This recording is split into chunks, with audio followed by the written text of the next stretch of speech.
इतनी आसानी से हट जाने वाली चीज नहीं है। एक प्रक्रिया है ये पूरी, काम क्रमशः होता है। कितने दिन से सुन रही हो? 10 महीने में थोड़ी होता है। 10 महीने में तो बच्चा पैदा होता है, हमें उसे बड़ा करके इंसान बनाना है। वक्त तो लगता है ना इतना। ये मांग ही क्यों है? ये धारणा कहां से आ गई कि 3 महीने, 10 महीने, 2 साल में? हाँ, तो मैं ही रोज 10 गलतियां करता हूं अभी। मेरी बात सुन के आपकी सारी गलतियां कैसे हट जाएंगी?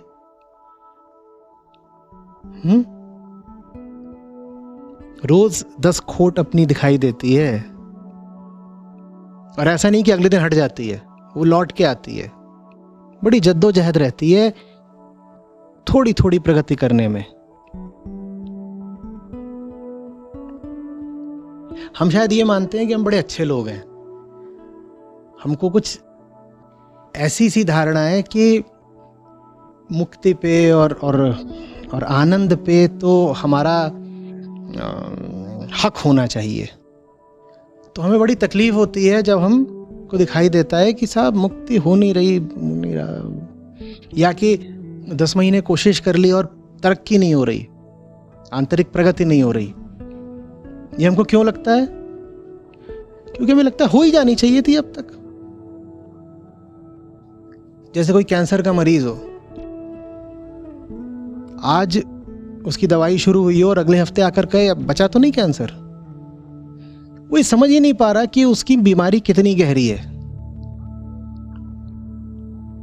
हमें एकदम नहीं पता कि हम कौन हैं। साहब ऐसे ही नहीं संतों ने बार बार रो रो के मांगा है ना कि मुझे जन्म मरण के चक्र से, मृत्यु के चक्र से मुक्ति दे दो, मैं नहीं दोबारा जन्म लेना चाहता। क्यों मांगा उन्होंने ऐसा? क्यों कृष्ण बार बार गीता में कहते हैं कि जो मुझे समझ गया या जो भक्त मेरे परायण हो गया वो दोबारा लौट कर नहीं आता? इसका क्या मतलब है?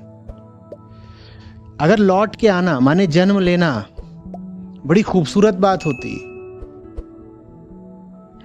बड़े पुण्य की बात होती, बड़े आनंद की बात होती, तो सब संत यही इच्छा क्यों कहते कि हमें नहीं पैदा होना? बोलिए। जरूर पैदा होने में ही कोई जबरदस्त गड़बड़ बात है। जो पैदा हो गया उसके साथ बड़ा अनर्थ हो गया। आपने कोई तीर नहीं मार दिया है दुनिया में आके, आपको तीर मार दिया गया है दुनिया में लाके। लेकिन हमारी पूरी संस्कृति ऐसी है ना कि वो जन्म को बहुत बड़ी बात समझती है। रिश्तेदारों से लेके हिजड़े तक सब प्रसन्न हो जाते हैं जहां कोई पैदा हुआ, और दोनों की खुशी बिल्कुल एक सी होती है। हम जन्म को बहुत बड़ी बात मानते हैं, मृत्यु को इसीलिए बहुत शोचनीय बात मानते हैं। तो जब बच्चे के जन्म को हम बहुत अच्छी शुभ घटना मानते हैं, तो फिर अपने जीवन में भी हमें यही लगता है कि भाई हम कुछ होंगे। जब मेरे जन्म पर इतनी बधाइयां बजी थी, हाँ, तो फिर मेरा जीवन मतलब गड़बड़ कैसे हो सकता है? जन्म लेना ही एक गड़बड़ घटना है। मुक्ति का और क्या अर्थ होता है? नहीं समझ में आ रही बात। ये क्या है 84 लाख योनियों का फेर? ये सब क्यों बताया गया है कि इससे मुक्त हो जाओ, आवागमन के चक्र से मुक्त हो जाओ? क्योंकि जन्म लेना या जन्म देना ये दोनों ही कोई शुभ बातें नहीं हैं। बीमारी एक पैदा होती है बच्चे के रूप में। जानने वाले इसको ऐसे कहते हैं कि अतृप्त वासनाएं शरीर लेकर पैदा हो जाती हैं। अतृप्त वासना समझ रहे हो? सोचो उसका चेहरा कैसा होगा। अतृप्त वासना, उसका कैसा होगा चेहरा? करो कल्पना, कैसा होगा? अब वो बच्चे की शक्ल लेकर पैदा हो जाती है। वो फिर चिल्ला रही है, हाथ पांव मार रही है जैसे बच्चा करता है, टट्टी पेशाब, ये वो, चीखना चिल्लाना, सब दुनिया भर का दलिद्दर।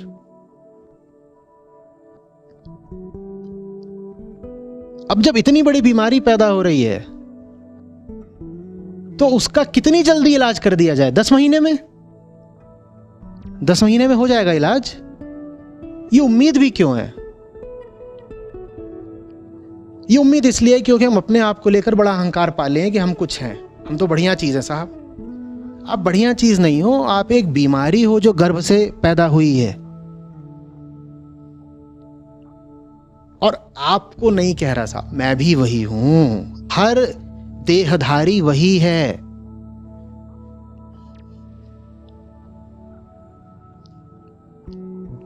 समझ में आ रही है बात? तो सबसे पहले तो अपनी स्थिति का सही मूल्यांकन करिए।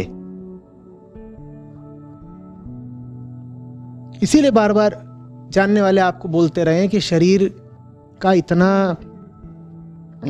घमंड मत करो। ये शरीर तुम्हारी कोई संपदा नहीं है, ये शरीर तुम्हारा कारागार है, तुम कैद हो इसमें। तुम क्या इतरा रहे हो कि मैं इतना सुंदर हूं, हाय मैं करूं क्या?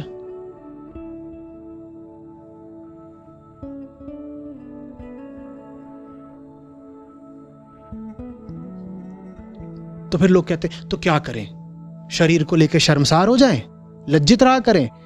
आप एक जेल में बंद हो तो जेल को लेकर लज्जित रहोगे क्या? वो लज्जा किस काम की? उस लज्जा से कुछ मिलता हो तो लज्जित हो लो। सबसे पहले जेल को जेल जानो और अपनी जो भयावह स्थिति है उसको पहचानो। हम सब बहुत गड़बड़ स्थिति में हैं। हम पहले तो खुद गड़बड़ स्थिति में हैं और दूसरी बात जेल के अंदर हम संतानें पैदा करते रहते हैं। तो नए नए भी जो बच्चे पैदा हो रहे सब जेल में ही तो पैदा हो रहे हैं। और उसके बाद हम बाजे बजवाते हैं, बधाइयां गाते हैं, फर्टिलिटी क्लिनिक्स में लाइन लगाते हैं कि मेरे यहां नहीं हो रहा, कैसे भी करके हो जाए, ट्यूब डाल के हो जाए, फलानी टेक्नोलॉजी से हो जाए, ऐसे हो जाए, वैसे हो जाए, कुछ करके हो जाए।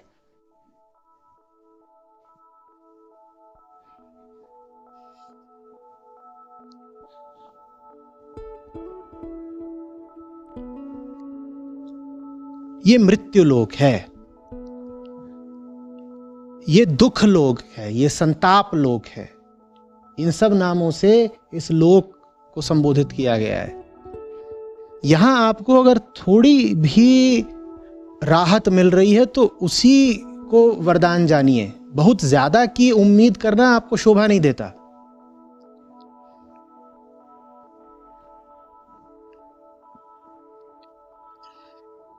ईसाईयत में कहते हैं you have come here to repent not to enjoy.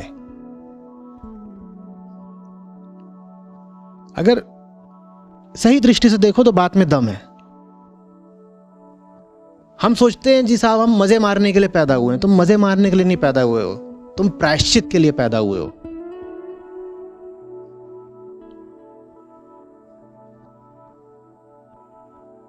प्रायश्चित नहीं भी बोलो उसको तो कह दो अपनी बेड़ियां काटने के लिए पैदा हुए हैं। लेकिन एक बात पक्की है, तुम जॉय के लिए तो नहीं पैदा हुए हो। जेल के अंदर पैदा हो रहे हो, वहां जॉय कैसा? और वहां अगर जॉय है भी तो एक ही जॉय हो सकता है, क्या? बेड़िया काटने का जॉय। आनंद अगर आपको चाहिए भी तो वो बेड़िया बजाने में और खनखनाने में और बेड़िया लेके नाचने में मिल जाएगा क्या? और बहुत लोगों का यही कहना है कि नाचो बेड़ियों के साथ। क्या बेवकूफी है। आनंद है भी तो किसमें है? बेड़िया काटने में है। बेड़िया बजा बजा के नाचने में आनंद है क्या? कि बेड़ियों के साथ नाच रहे हैं और कह रहे हैं हम तो नाच रहे हैं। यही तो अध्यात्म है, नाचो।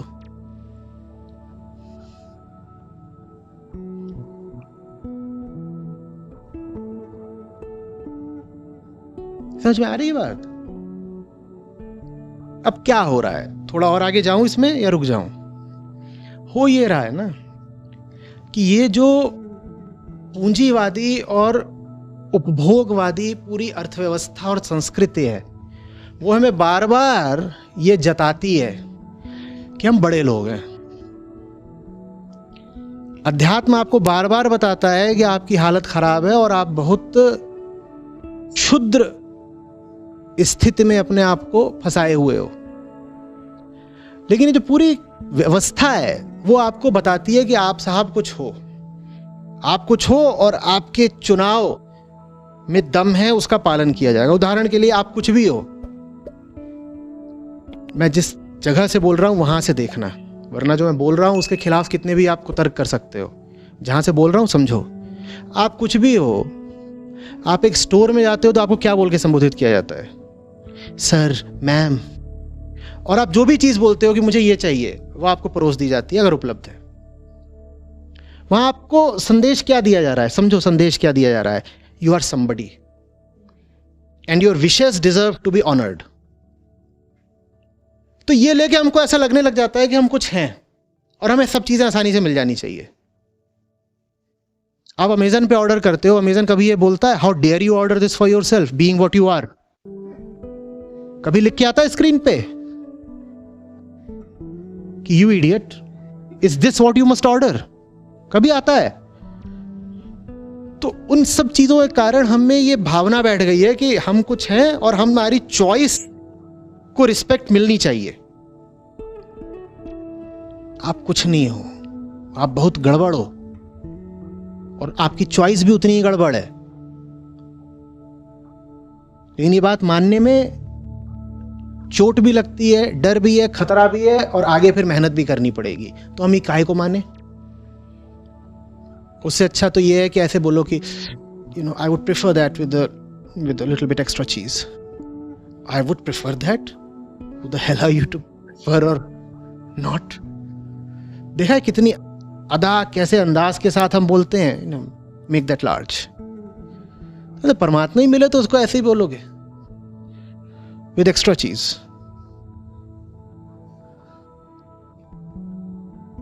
तो बड़ा एक हम में गुरूर, एक रुआब भर जाता है कि हम जिंदगी से भी बोलना शुरू कर देते हैं विद एक्स्ट्रा चीज।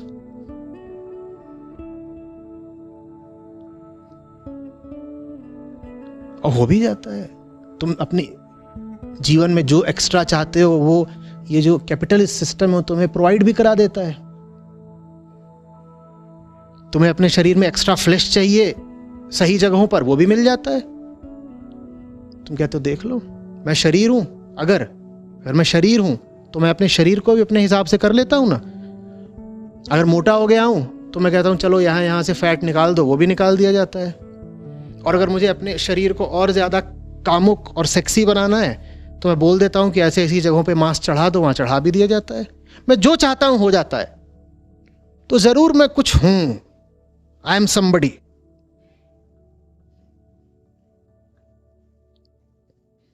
मैं जंगल काटना चाहता हूं, मैं काट देता हूं। मुझे जो जानवर खाना है वो मेरी थाली पे परोस दिया जाता है।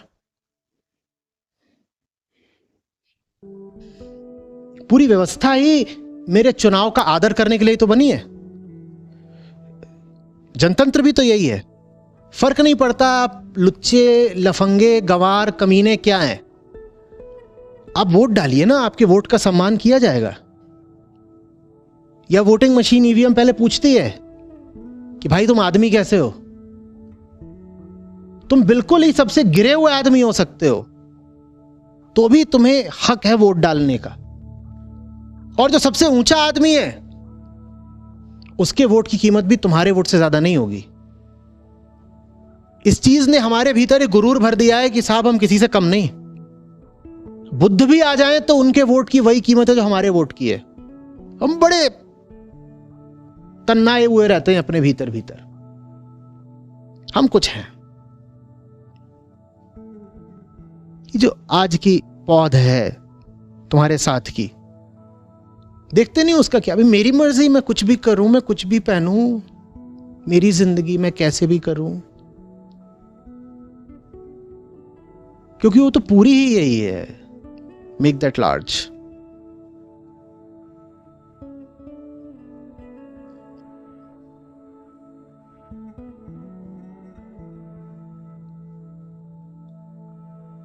जो तुम्हें चाहिए वो मिल जाता है। तुमसे सवाल नहीं हल होते तो सीबीएसई पेपर आसान कर देती है। तो गजब है।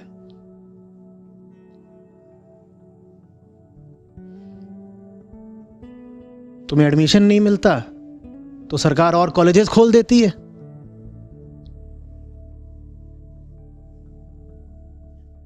मैं इनके खिलाफ नहीं हूं, तर्क मत करने लग जाना कि इतने अप्लाई करते हैं, इतनों को मिलता है। बाबा जी तुम्हारे ज़माने में ये रेशियो था सिलेक्शन का, तो अब सीटें तो बढ़ानी पड़ेंगी ना। मैं कुछ और बोल रहा हूं, बात को समझो।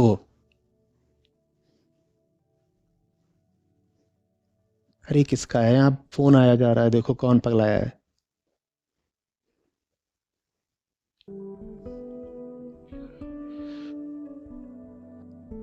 और जो फोन कर रहे हैं वो खुद भी ऑनलाइन है, उन्हें दिख रहा है मैं क्या कर रहा हूं।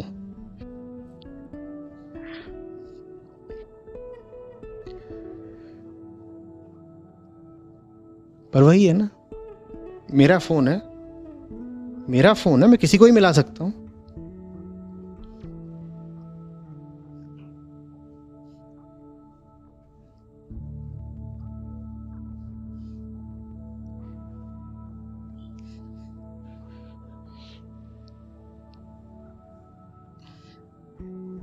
आपको देख के आपकी उम्र के बारे में जो पता चल रहा है, आप जिस पीढ़ी से हैं वो पीढ़ी बहुत खतरे में है, क्योंकि उस पीढ़ी का यथार्थ से कोई लेना देना बचा नहीं है।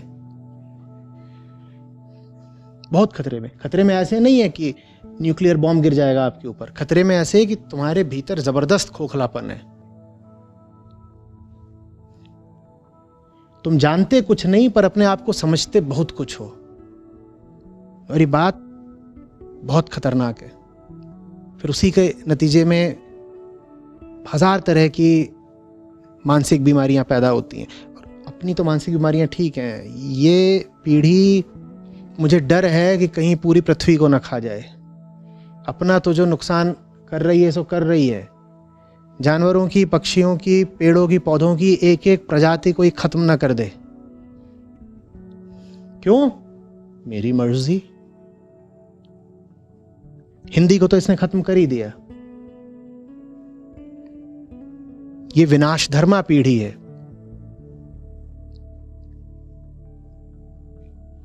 आप इनसे देवनागरी लिखवा के बता दीजिए।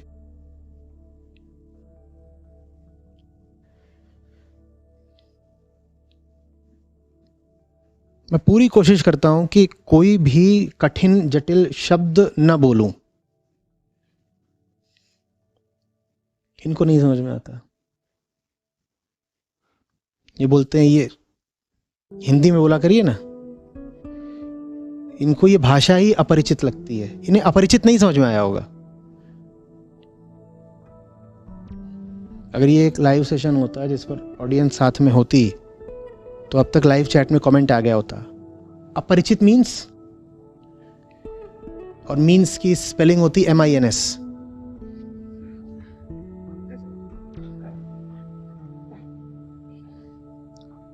चलो ठीक है, हिंदी नहीं आती, मैं अंग्रेजी बोल देता हूं, वो भी नहीं समझ नहीं आती इन्हें। में क्या समझ में आता है पता नहीं। जोर से मुंह फाड़ दो, बहुत ही लाउड एक्सप्रेशंस दे दो, गाली गलौज कर दो, ये समझ में आता है।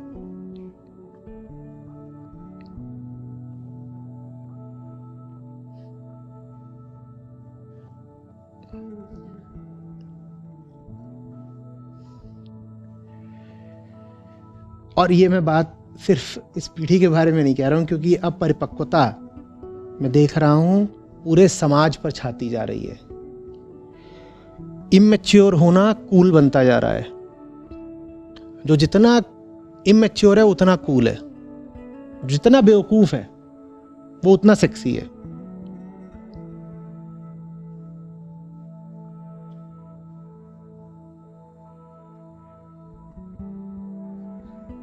और अगर आप मैच्योर हो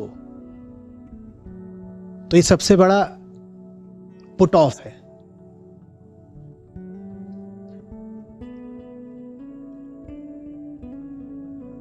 आपकी मानसिक उम्र अगर 6 साल की है तो एक जबरदस्त टर्न ऑन है।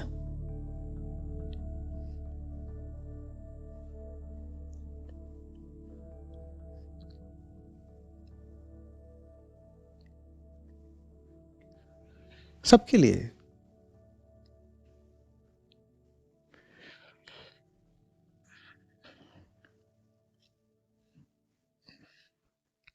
देखो,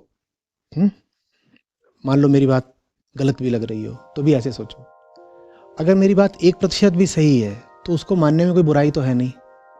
मैं यही तो कह रहा हूं, कुछ गड़बड़ है। अगर गड़बड़ नहीं है तो तुम्हारा कुछ बिगड़ नहीं गया, ठीक है। अगर है तो तुम्हारा बहुत कुछ बच सकता है। नहीं समझे? तुम बेहोश सोए पड़े हो, मैं तुम्हें जगा के कह रहा हूं, देखो कुछ गड़बड़ है, बाहर कोई घूम रहा है, एक बार जाके जांचो। तो मान लो ना मेरी बात। अगर मान लो कोई गड़बड़ नहीं है, बाहर कोई नहीं घूम रहा चोर लुटेरा, तो तुम्हारा कुछ बिगड़ नहीं गया, तुम दोबारा आके सो जाना। लेकिन अगर कोई घूम ही रहा है बाहर लुटेरा, तो तुम्हारा बहुत कुछ बच सकता है मेरी बात मानने से। जांच लो ना, जांचने को ही तो कह रहा हूं। जांचने में भी तकलीफ है।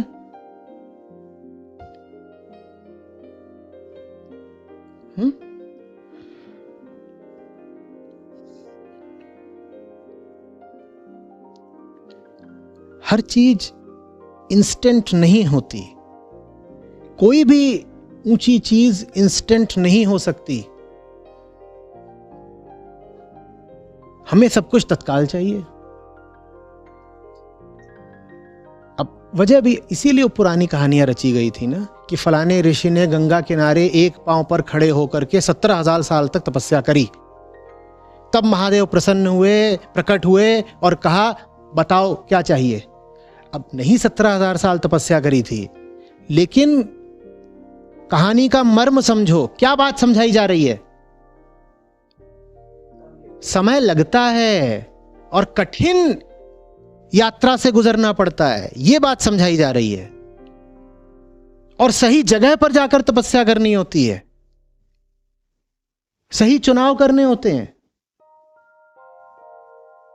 उसको हमने बिल्कुल शाब्दिक तौर पर ले लिया कि अच्छा 17,000 साल माने 17,000 साल, और इससे यह सिद्ध होता है कि हमारे ऋषि मुनि 17,000 साल जिया करते थे।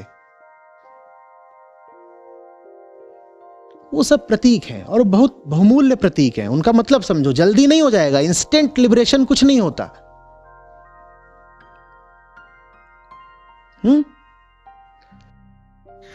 तो दोस्तों, आप लोगों को ये वीडियो कैसी लगती है कमेंट करके जरूर बताएं, ठीक है।